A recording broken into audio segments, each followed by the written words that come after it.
Okay, Absolutely. we're on. Okay. Welcome, ladies and gentlemen. My name is Larry James. My company is Speak with Larry, no spaces. And today we have a guest by the name of Ryan Kovach. Now, Ryan's an award-winning marketing executive with over 20 years of staffing and recruiting marketing experience. Ryan brings a wealth of creative knowledge to any company looking to nurture a competitive advantage in their market. His areas of expertise include web design, graphics, SEO, SEM, lead generation, video editing, content creation, creative strategy, email marketing, automation, and more. Now that just about covers the whole gambit of what we do. And I want to say thank you for joining me here today, Ryan. Yeah, absolutely. Thank you for having me on, Larry. I appreciate that. And by the way, all that stuff you just mentioned, some of it I know a little bit about, some of it a lot about. What Over I don't, 20 years. what I know a little bit about, I will have other people do for me. But what I know a lot about, I'll stay on. So, I got you. That's how it works. That's how it works. And that's what I love about it. So, good. as we talked a second ago about you actually in the Dallas area. So are you Yeah, from Dallas? I am born and bred right here, man. Wow, wow. And how long have you, so are you, is this your full-time thing? It is. So I had, I'm fortunate enough to have had a mom that owned a staffing company as I was growing up, and Uh-huh. worked for her agency for about 10 years when I was real young. Just started out as a junior recruiter on the desk and worked my way up into her company as general manager. Um, but my background, I was an artist, musician. My background was in design. I went to school for marketing and design and creative stuff. And so I learned that I more enjoyed growing the company than I did actually owning a staffing company, if that Oh, makes okay. sense. Hmm. I see. Yeah. I So see. that's how I landed in that lab. Hmm. Now, the thing about the internet business is that right now it's like prime time to get in the game, right? Yeah. Because of the COVID-19 and everything. And I think that, if people like you and myself, like I've just passed 10 years in the game.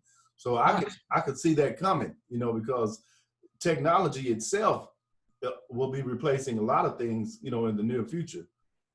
It'll be replacing a lot of things. It's funny, man. We in my market right now, everybody's talking about automation and tools and platforms and software and all of these things, and it seems a little scary, but it also takes people to develop that. It also, there's always going to be a human element, at some level. Right. um, for every business or job that gets replaced by a tool or a machine, Hmm. there's another job created to make that tool or machine.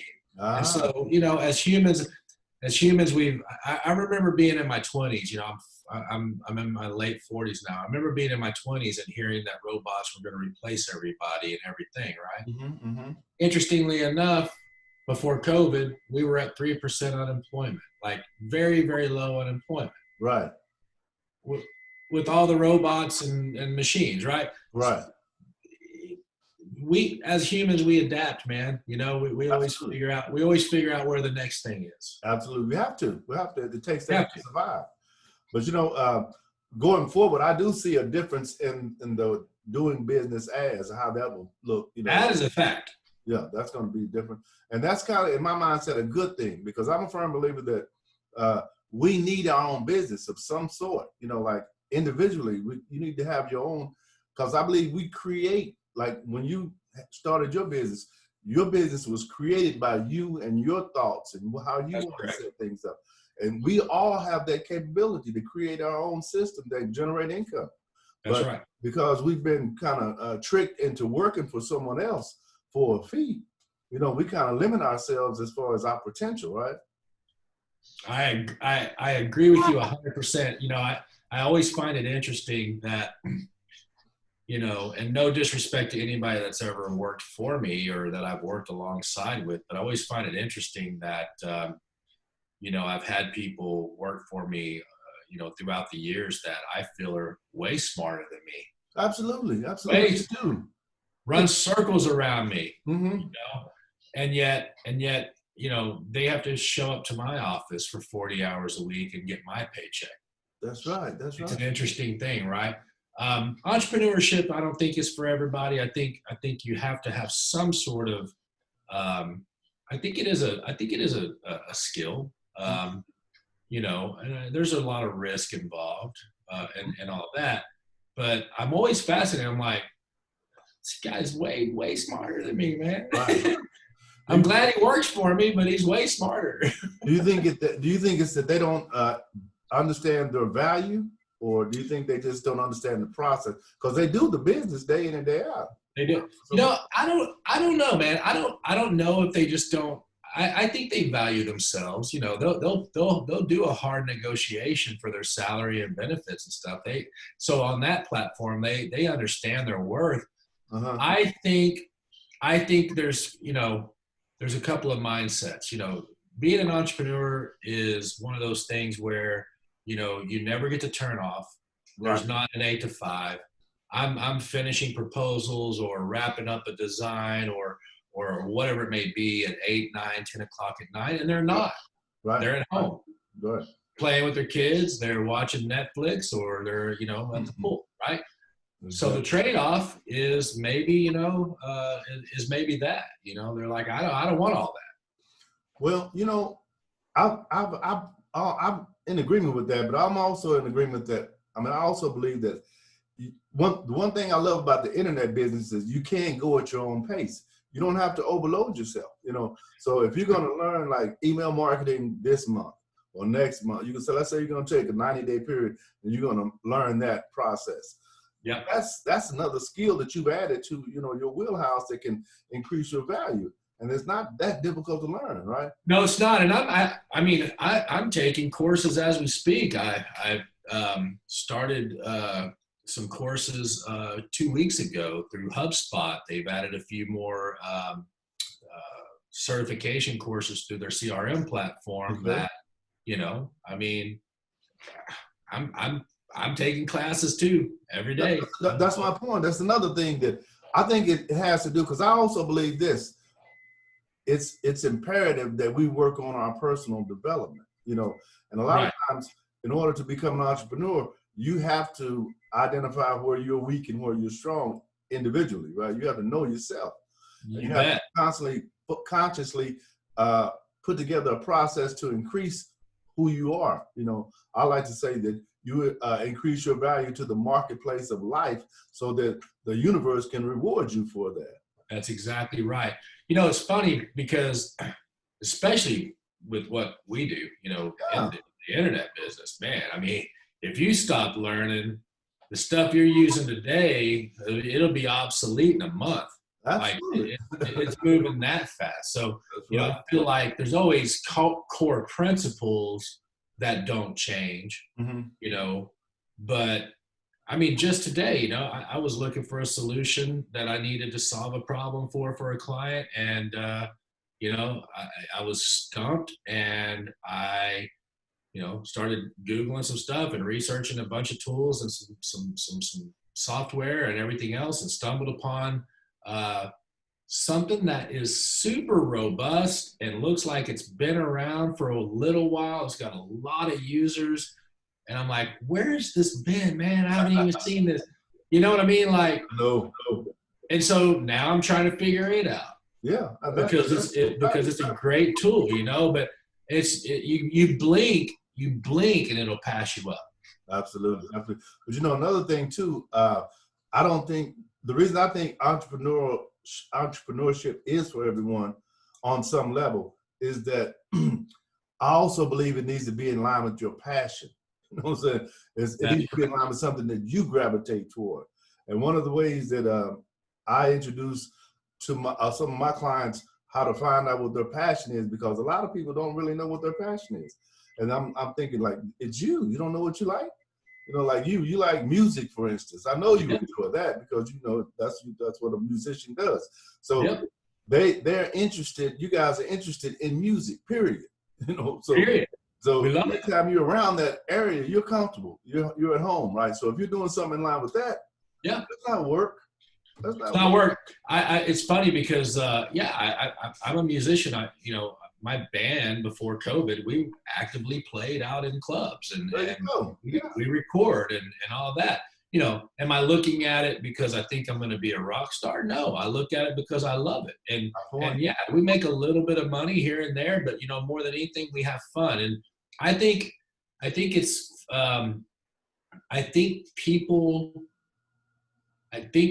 get scared of risk. I think that but putting all your eggs in somebody else's basket is risky too. So really, it's risky. Yeah. Look at all of the people right now that are really sharp, really smart, all the skills in the world that lost their job as soon as this virus hit. Exactly. That's risky. Very risky. And then, you look at your skill level at that point, and then if you're really conscientious about what's going on in the world, you're going to say to yourself, I can't let this happen again. That's right. I got to do something else because this is not. Bosses aren't laying themselves off. That's right. That's absolutely true. Owners aren't laying themselves off. They're laying other people off. Now, there are businesses closing their doors and shutting down. That's a whole other issue. Mm-hmm. But I don't know too many owners that laid themselves off. No, but see, you attest to this. If you're doing something in line with your passion, it's not only not like work, but you don't really have to make a lot of money from it initially, because at some point though, you'll get to a point where you've increased your affectability in that area. And by doing that, when people, like I'm an author too, I've written several books. So when I go to speak at an event, you can't pay me what you would pay somebody that just walked into the room. I can't allow that, but I put in the work, right? So once you put in the work, and it's all in line with what I enjoy doing. So once I put in the work, then you get those little extras, those little bonuses, like what you like, when you arrive, those type of things. But those are just different levels. But you can stay on this level if you're okay. And you can make $1,000 a month. That will change your life. You know what I'm saying? A lot of people, and that's not a lot of money. $1,000 a month that you're making from doing what you do, that will change your life. But change your life. Yeah, in music, we always say, the guys that are in my band, we're always like, we in the 90s, we were really popular, got a record deal and all this other stuff. Really? Wow. Yeah, man, I played with Run DMC, baby. Oh, really? We actually did a couple of shows with them in the 90s. Wow. And all that. But, we always say, man, we've earned our dues. Like, yeah, that's right. So now if we go out and we play a show, we're not playing some smoky little bar. We've done that. The last show that we did was at a fairly large, probably held, 3,000 or 4,000 people, and it was sold out. That's nice. And, so you're doing stuff you enjoy, you do stuff you love, and eventually it's just commonplace that you're not going to work for the small amount. You're going to get the big amount because you've earned it. That's right. So I'm like you. I mean, I do think entrepreneurship is for everybody. I don't think everybody knows that it is. Right. Now that's what it is. Because what we've been taught. It's like when I was growing, I'm a little older than you. I'm 62. So when I was growing up, and you don't look it. Thank you. But when we were growing up, we were taught to go to school, get an education, get a good job with benefits, stay on there for 30, 40 years. Yeah. But that model, and then they give you a pin when you're done. Like, here's your pin. Or watch, A watch, yeah. that model no longer works, So how are you going to tell somebody who's 19, the people that are graduating high school this year, they're experiencing something different too, right? Because you can't have crowds, you can't really celebrate like we did when we graduated. So that's it's crazy. It's funny, talk about that. What else? I mean, think about what else they're faced with. College, unless you need a specific license like a law degree or an engineering license or CPA or something, for 50, 60 years, we've been told, without a college degree, you're basically nothing. I don't have a college degree, never have. My mom never did, and ran a $25 million a year company. There you go. There you go. You know what she had? She had an honest handshake. Mm-hmm. She had a passion for what she was doing. Okay. And she just went out and worked and built a company. That's all it takes. Built a $25 million a year company. Wow. Wow. That's impressive. That's very impressive. With no college degree.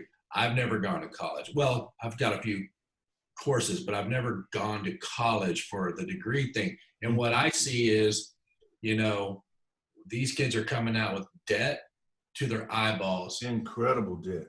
It is not the guarantee for a job like it used to be. No. At all. And now the 18-year-olds that go in as they just graduate high school and they go in and they start and they work for 4 years. Mm-hmm. They're 4 years ahead of that college kid that just now graduated. Mm-hmm. And now they're maybe in lower level management because they've got 4 years at the company. That's right. And now they know who no debt. Who they are. Yeah, that's what. No debt. You know, I think something else that should come back are trade schools, because if you have a trade, you can pretty much maintain a lifestyle.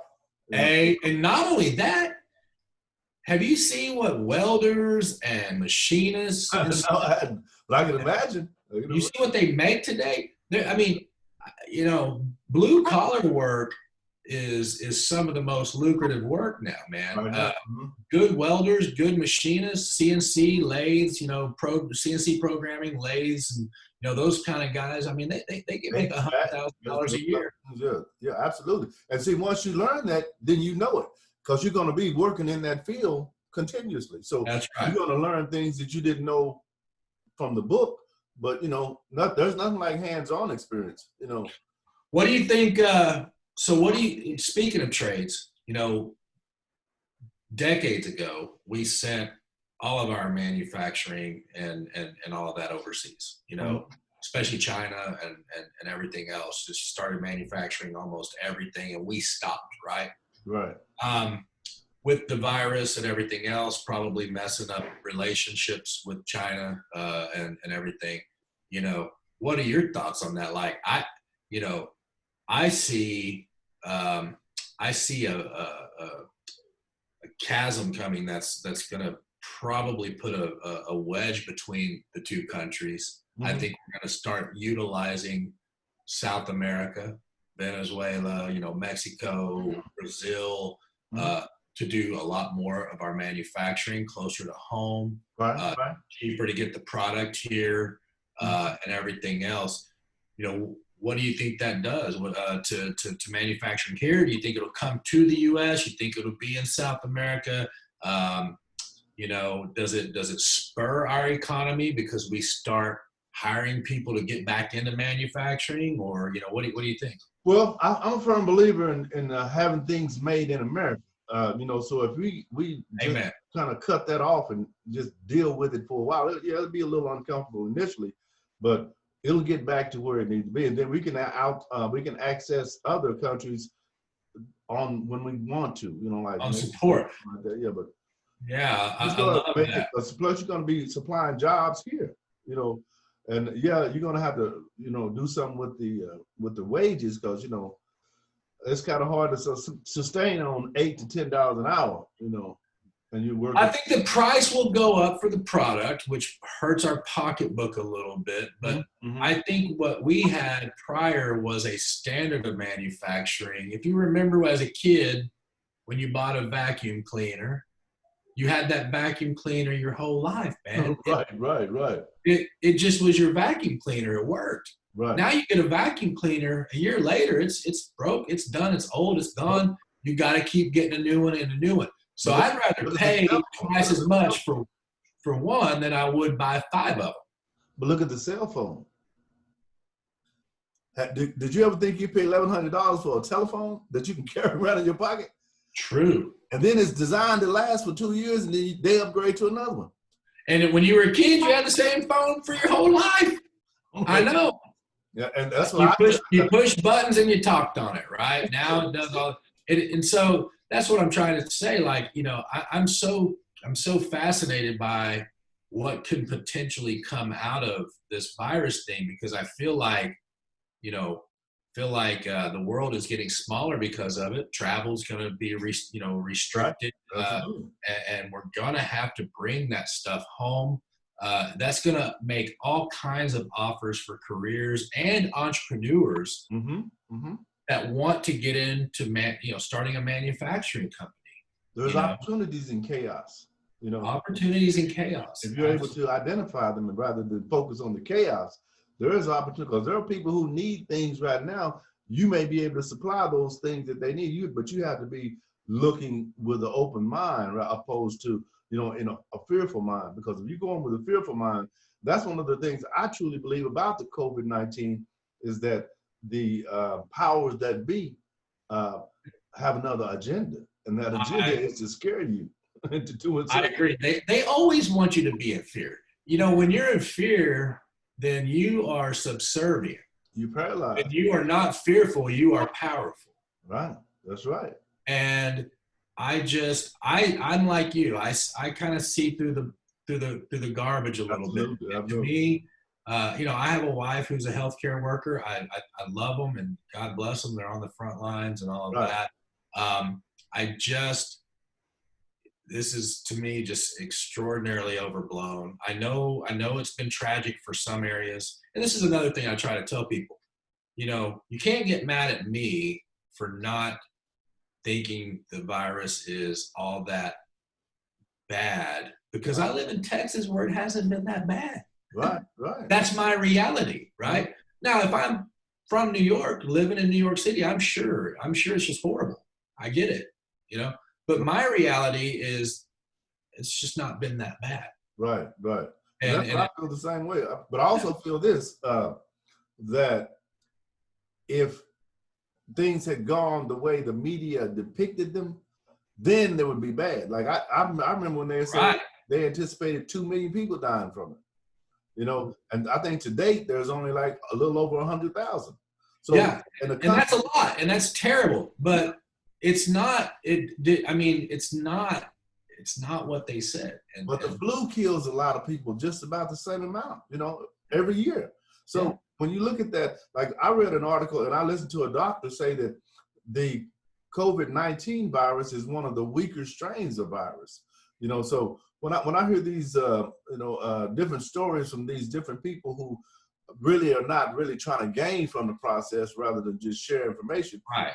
That kind of gives you a different perspective, because I'm not just going to sit here and let you tell me that it's raining when you're urinating on my foot. No, I'm looking and seeing what you're doing. I don't want to stop you from doing that. But we're in a world right now where money controls a lot of things, and a lot of things are being shaken up right now simply because you just mentioned that your wife was a healthcare worker. If the system was run effectively, your wife would have been getting a lot more money because they are the front lines, not the people with the corporations. The people on the front lines would have been, compensated. Well, what's interesting is we see these stories where these governors are, in some states, are enforcing these extraordinarily strict lockdown rules, yet they themselves have been exposed because they and their wives and their families went to cocktail parties or went over here to this and did this and didn't stay 6 feet apart and didn't wear a mask and all these things that they're telling you to do. Right. And if they were genuinely scared and worried, they'd be doing what they're asking you to do. Absolutely. And they don't. And Absolutely. So, I tell my wife, and she says the same thing. Have respect for the virus. Mm-hmm. Have respect for all the other stuff that can kill you. Right. Don't you don't have to go out and lick the shopping cart with your tongue, but you also don't have to decide that you're never going outside again and live in fear. And I see people like that right now, Larry. I see people that have literally, in fact, the drummer of my band, interestingly enough, has bought into this hook, line, and sinker. Okay. And he genuinely, for now 2.5, and he lives in Dallas. For 2.5 months, literally just hasn't gone outside. He's terrified of this virus. It's bizarre. It's bizarre. It is. It really is to me too, because I believe that, you got to understand we're all going to die of something. That's what I say. So I'm going to get you. Nobody gets out alive. So if We're not going to get off this spinning ball alive. That's right. So you got to be not eating. In my mind, said you can't be comfortable in your own skin, because I don't care what you do, you're going to leave this planet one day. That's right. I don't care how much money you amass. I don't care how often you work out. No matter what you do have an expiration date. Yes, you do. So yes, you gotta be okay with that, and that's why we should live like one of the people I study, Eckhart Tolle. You ever heard of him? I have not. He talks about living in the now. You have to live in the now, because you gotta live in the now, and you gotta live empowered. There you go. You gotta live an empowered life where, if you fall to every fear and every whim, murder hornets were supposed to kill us a couple weeks ago. Now it's aggressive rats. Right. A year ago it was this, and 10 years ago it was that, and somehow, man, we're still here. We're still going.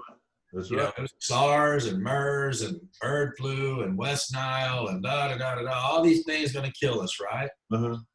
Life is going to kill you. That's right. Just live it. I think let's get back to the topic for a second. Yeah. We got on topic there. I like talking to you though, but talking about from the internet perspective, when you most of your clients are already established, right? They're not like my company teaches people how to start that process. Yeah. So most of my companies are already established. I don't deal with just super large companies. My average client is going to be an owner of a staffing or recruiting firm that's maybe got 10 to 30 employees, okay. 2 million to 15 million in revenue. Okay. The owner is still very much involved, and they know what they do really well, but they don't spend the hours and time. They don't have to. That's why they hire us. Guys like us. Right. They do what they do, and then they hire me to do, the internet marketing and social media and search engine optimization stuff, web development, whatever they need. Right. Right. So do you normally stay with them a while, or is it? I do. I prefer it. So my contracts, the way that I prefer to do things, sometimes they talk me out of it and put me into short-term stuff. But for the most part, my clients are on, anywhere from about a year to 3-year agreements, depending on what we decide to do. Interesting. But I've got clients that are still with me today that were with me in 2001. Wow. So it just depends. Some people come and just say, hey, I just need a website. When you're done, thank you. Right? I'll do that. It's fine. Right.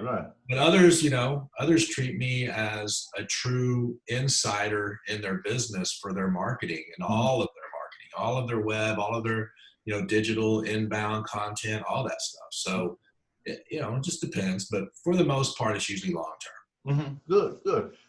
Now, for someone who's, let's say, interested in the email marketing part, what would you say is the basic thing that they need to understand about how that process works?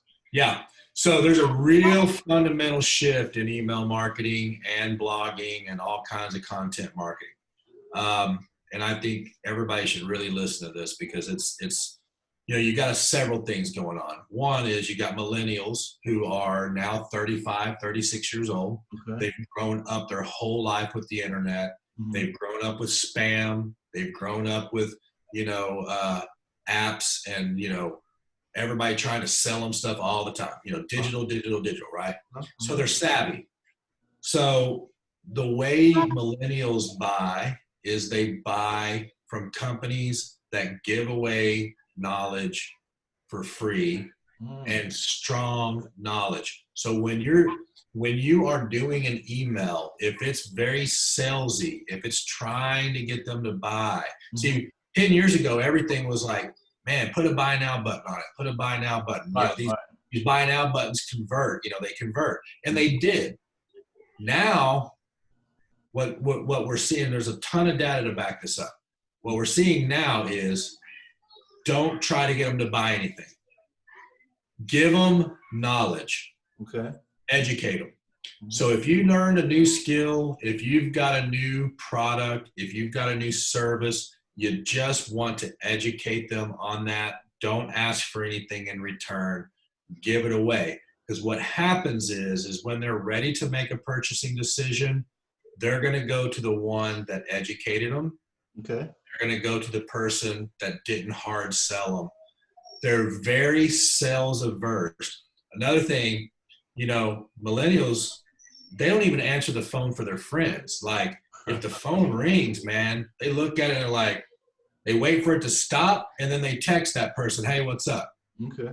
Like, they don't want the phone. So you have to understand the psychology of it, in that they want to be the decision maker in a purchase. They don't want somebody to tell them to buy something. Right. They want to be the one that says, I want to buy that. The way that you do that is you literally back off of all the call to actions. You back off of all of the buy now buttons. You back off of all of that. You give away your knowledge. You tell them what you know. You become an authority. And then when they're ready, they feel like they reached out to you and made a buying decision, and they want to be in control. That's a psychological game you're playing, right? It's a game. And yeah, and interestingly enough, man, I mean, again, there's a lot of conversion metrics now to prove this point. This isn't hocus pocus stuff I'm saying. It's like, we have data.